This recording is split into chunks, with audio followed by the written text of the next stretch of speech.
Hi everyone. I've noticed that the printers aren't actually printing, so this video is just going to help you to fix it.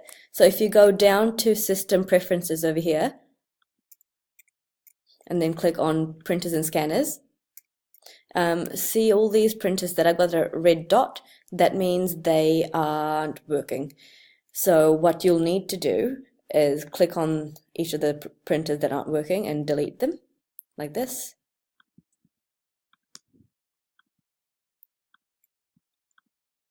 So I've used the minus sign to delete it, so I'll need to add them back on.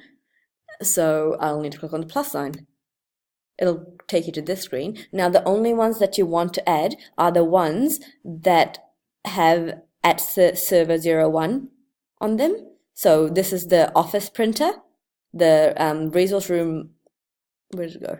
The resource room black and white printer, and the resource color printer. So over here I've already got the black and white added. So I would add the office one, click on it, wait for it to do its thinking, done, add.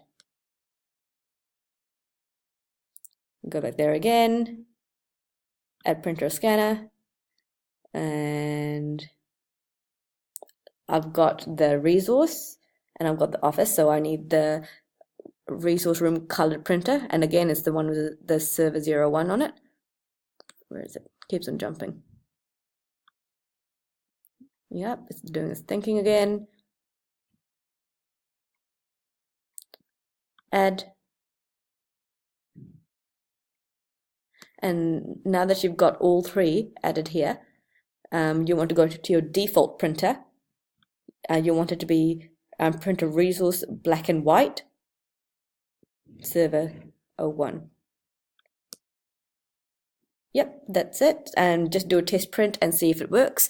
If you have any troubles, email me, email the help desk and let me know. And I'll be around school in the next couple of days as well. If you have tried it and you are struggling, I'll be happy to help. Cool.